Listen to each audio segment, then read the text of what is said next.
My name is Bev Clark, and I'm a member of the El Paso County Master Gardeners Association here in El Paso, Texas.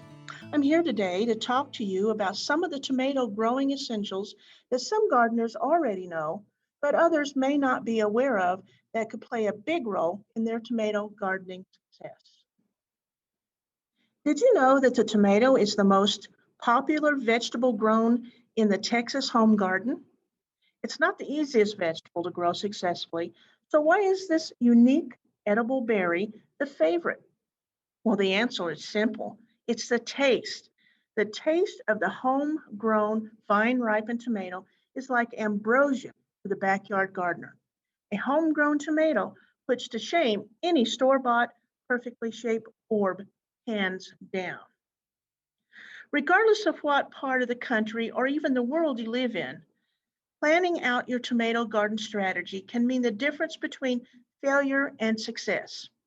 Whether you want to grow some nice harvests of snacking goodies, flavorful, juicy tomatoes for all those BLTs you have been anticipating, or if you want a continuous harvest of homegrown tomatoes for all your canning, freezing, and recipes you have planned, you want to consider some important things about tomatoes and tomato varieties in your planning. So let's get started and take a look at some of those. So the first thing I'd like you to look at or consider looking at in your garden tomato planning is sizes and shapes of tomato plants.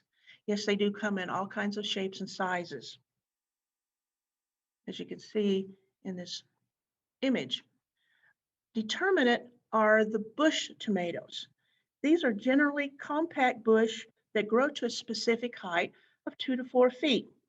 They bloom and produce one early season crop that ripens all at once, usually. And sometimes you will see them give a second bloom flush, but you won't usually get much of a second fruit set from them. The second one, as you can see here, indeterminate. These are the vine tomatoes, a vine that is not only continuous in growth, growing to a length of 6, 8, 10 feet or more, but also continuously blooms and sets fruit until they are killed by frost in the fall. Indeterminates are vines best cared for and maintained by using stakes, cages, or trellises. In between the determinate and the indeterminate are semi-determinates. These are mid-sized plants, a little more than a determinate bush, but more contained than an indeterminate tomato vine. Their harvest lasts longer than determinates. And then for all of you who have space issues, here are the dwarfs that you might consider, also kind of called miniatures. These are varieties that are bred to be smaller in plant size for use in containers and hanging baskets. These can be either determinate or indeterminate in their fruit production. The second aspect of tomatoes and tomato varieties I'd like you to consider in your tomato garden planning is maturity time. For tomatoes, where you can harvest fruit over a long period of time, maturity is when you can harvest your first ripe tomato fruit. Depending on the maturity time, tomato plants can take from 45 to 80 days or longer to mature their first fruit. So let's look at some of those maturity times. Short or early season varieties.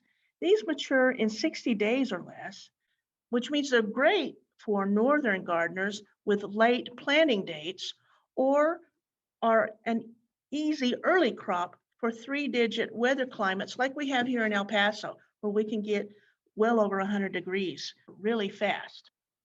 The second one I'd like to consider are mid-season or summer, also called main crop varieties. These mature fruits in 60 to 80 days, and if you have a 4 to 4.5 month growing season, you might consider this one more appropriate for your needs.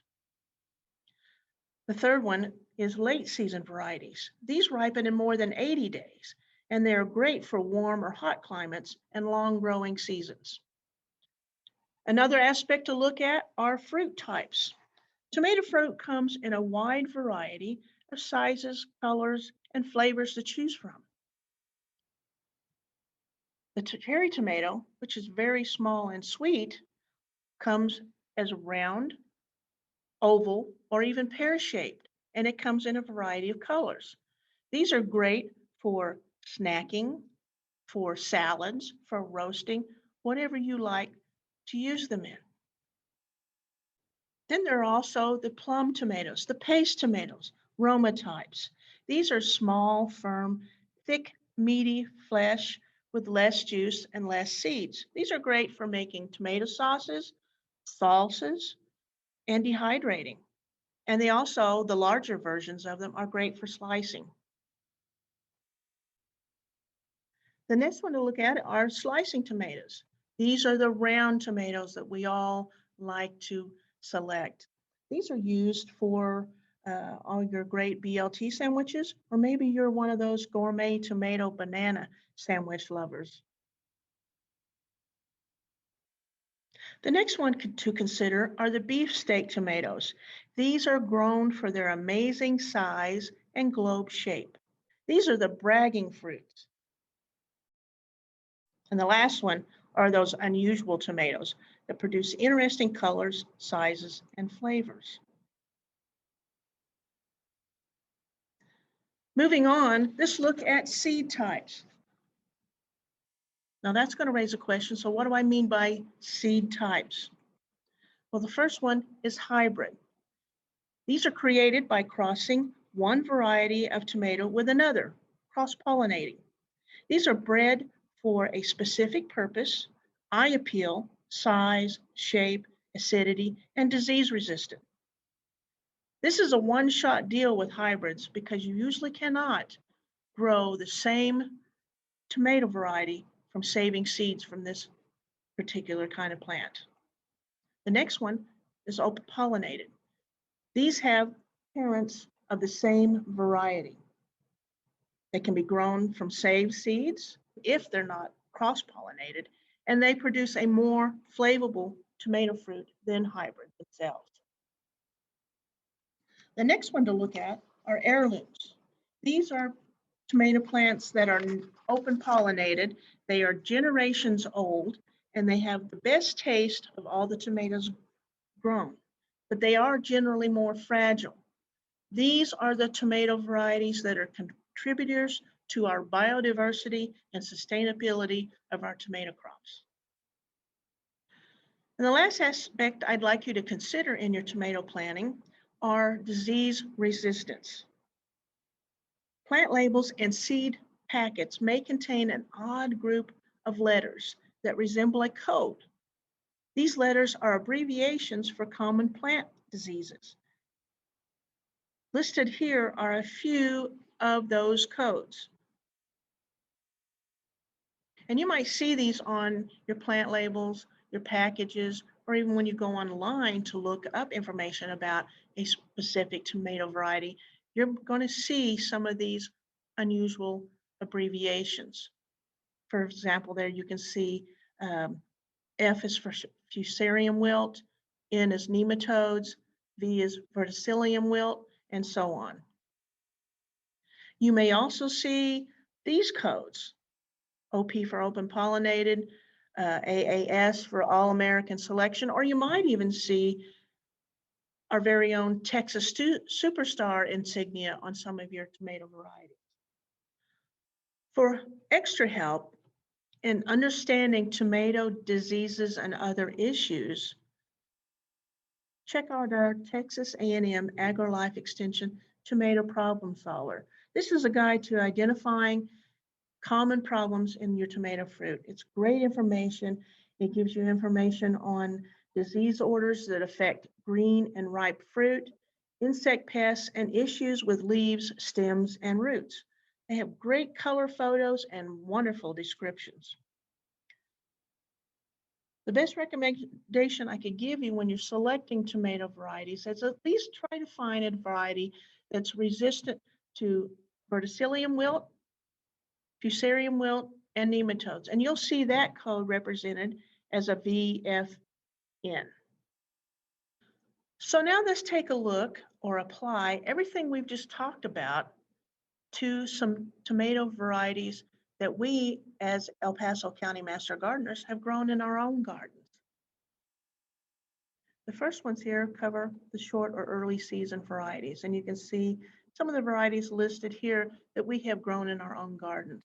Notice here their determination of whether they're indeterminate or determinate, days to harvest, their shape, whether they're good in hot climates, and some disease resistance. These are things that you will want to consider or look at when you select your varieties. Here's some from mid-season that we've also grown, and also for our late season tomato varieties. We have either grown all of these or have had experience with them. So for a quick mental checklist of what we've just reviewed, when you get ready to start selecting your varieties for your tomato garden, don't forget to consider sizes and shapes, maturity time, fruit type, seed type, and disease resistance.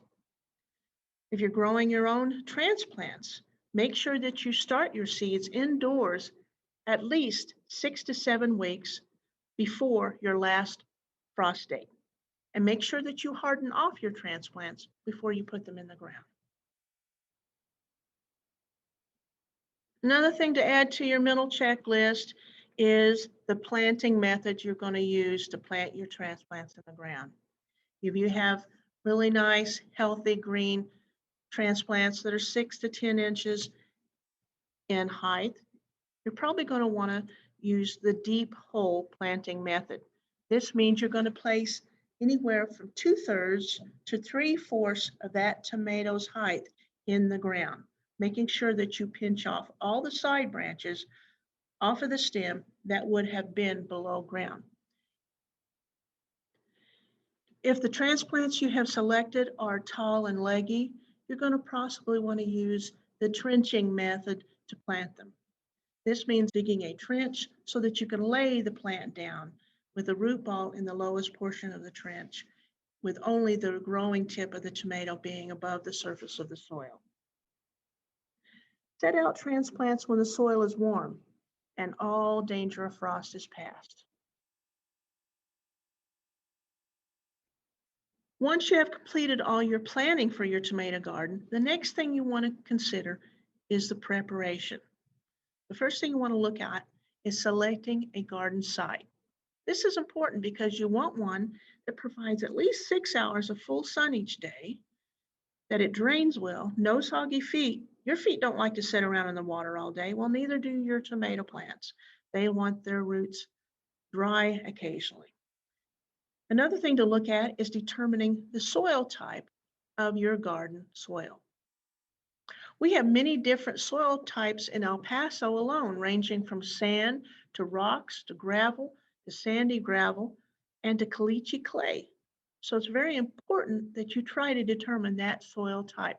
There's a great little test online that you can Google. It's called the jar test, and it's fun. You can get your kids involved, and it will help you determine what your soil type is. There is also a triangular chart that you can use to apply what you found in your jar to help you determine what kind of soil type you have. The next thing you want to do is get a soil test, especially if this is a new site you're gardening in or a soil test hasn't been done in some years. For more information on soil testing, I recommend that you watch our video done by Ignacio Munoz on soil testing. You can also get a soil test kit from our local county extension office or your own local county extension office, wherever you're located. It comes complete with a soil sample packet and instructions of how to gather that sample and where to mail it to. These are relatively inexpensive for a basic test, ranging probably from about $10, $12. Another thing you want to look at is conveniently locate that garden to a water source, and also for you. You don't want to have to go 2 miles to take care of your garden. So make sure it's convenient for you also. 2 to 4 weeks before planting, you want to prepare your soil. Make sure that you don't work the soil when it's muddy, especially when you go out there and put a shovel in and all that mud wants to stick to your shovel. You want to wait until it's dried out enough that that doesn't happen. Then go in and loosen the top 8 to 10 inches of the soil.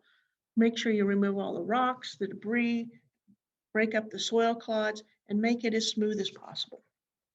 Then you want to mix into the top 4 to 6 inches of the soil 2 to 3 inches of a good compost. Once you have your garden preparation completed, you're now ready for planting. The first thing you might want to consider doing is adding a good balanced fertilizer to your soil. In this example, you could add 2 to 3 pounds of 10-10-10 fertilizer, or you could even use 13-13-13 for every 100 square feet. How big is 100 square feet? Well, that's a 10-foot by 10-foot size garden area. If you had a 5 by 10, 50 square feet, then you could use 1.5 to 2 pounds of balanced fertilizer.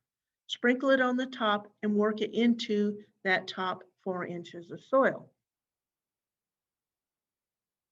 Then you want to plan for either planting in the evening or on a cloudy day.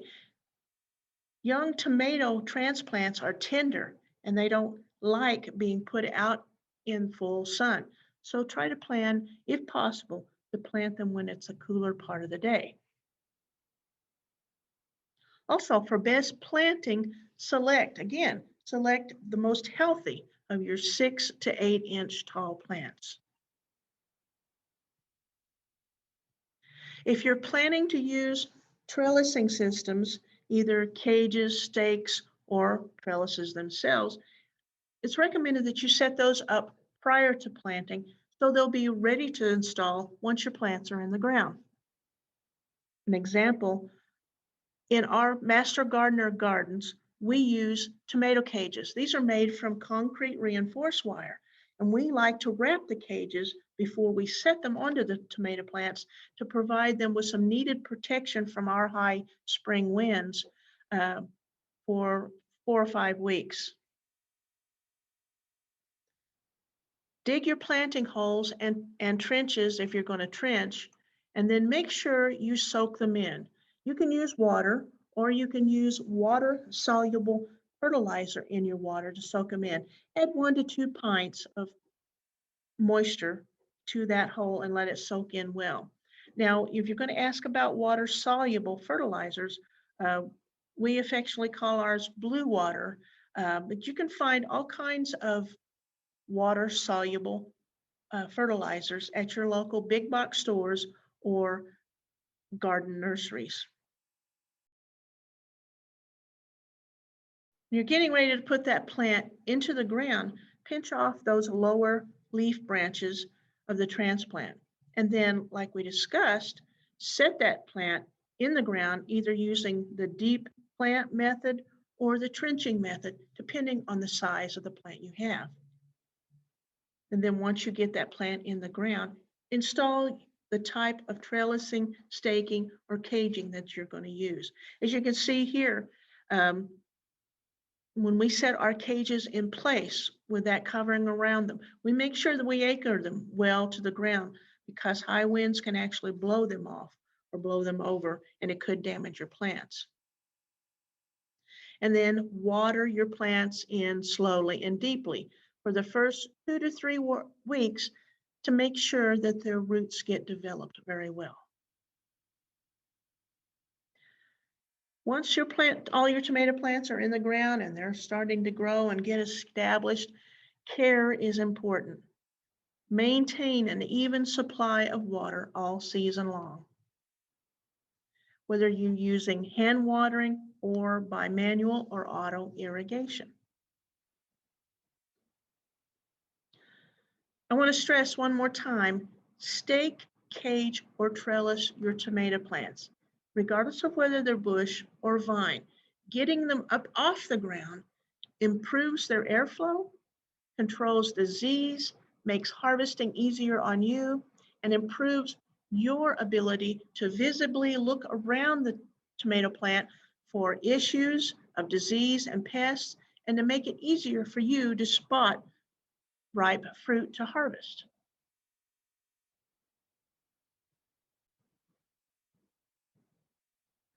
You're also going to want to pinch off the suckers and create a disease barrier on your tomato plants. A sucker is this additional little leaf branch that grows in the crotch between the main stem and a side leaf branch. A sucker pulls energy away, nutrients or moisture away from the plant that is needed for plant growth or for fruit development. So you want to pinch those off. If you miss some of those and they get to a nice size though, you can actually take those suckers and root them and plant them and you'll get a clone of that plant. So you've got an option there. If your heartstrings of being a gardener, you hate to break that off and throw it away, you can reuse it. To create the disease barrier, you're going to want to remove side leaf branches off the tomato plant between the surface of the soil and that first fruiting cluster. And you can see those here in the illustration. Why do you want to do this? Because rainwater or even watering by hand, when it hits the ground, it can splash back up to the plant on the plant leaves and carry disease. So it's very important that you maintain that disease barrier, that distance of possibly up to 8-10 inches or more, depending on the height of the plant through its plant life to help control disease. Another option you can also do is to add a thick layer of organic mulch. And again, I can stress this is optional, but mulches help reduce evaporation of moisture, and it can also help to smother out weeds. You want to make sure that when you apply that mulch, that you keep it back away from the base of the plant so it's not touching the stem. You can also side dress with 1 to 2 tablespoons of fertilizer, initially when the fruit cluster first appears and forms, and then every 3 to 4 weeks afterwards. And then it is also important through the life of your tomato plants to regularly check them for pests, deficiencies, and disease issues, and treat them as needed. It's getting close to harvesting time. You're seeing tomatoes ripen on the vine. So what do? The golden rule of tomato harvesting, to realize the best quality and flavor, is to leave the fruit on the vine until it's firm and fully ripe. Now, this can become an issue if you're battling with critters, because just as sure as the world you say, I'm going to leave this tomato on the vine for 2 more days till it's nice and ripe. Before you get a chance to go out there and pick it off, some little critter is going to come along and munch into it. And that's the frustrating part of growing homegrown tomatoes. You've got to deal with the critters. So it's a hard choice to make sometimes, whether you leave it on the vine to fully ripen or you pick it off a little bit early, fearing that something's going to get it before you do. If you do decide to pick your tomatoes off a little bit early, it's not a sin. It's okay. It may not quite taste what you think it should taste like, but you can leave those tomatoes to ripen on the counter and they will be just fine. You may also encounter issues where green tomato fruit has fallen off the vine for some reason or other. You may come out and find tomatoes on the ground and you're wondering, what happened? Did something knock it off? Did the wind? What happened? Or you may even knock green fruit off the vine while you're trying to reach into the bush to harvest ripened fruit. This is not a disaster. Green fruit can still be used. You can, again, either leave it on the counter to fully ripen, or you can explore recipes for the use of green tomatoes. You can do fried green tomatoes. You can look into making tomato relishes, chutneys, salsas, even pasta sauce out of green tomatoes. If at the end of a season and frost is coming on, and you're looking at a bush full of green tomatoes and you don't know what to do with them, you can still go ahead and harvest them and store them in a flat box wrapped, and they will ripen up for use later in the season. So don't be panicked if your green fruit falls off, or if you feel like you have to harvest them a little bit early so that you get them instead of pests. Okay, so here comes the big secret of growing tomatoes in El Paso. I hope we haven't built this up too much, but here it is.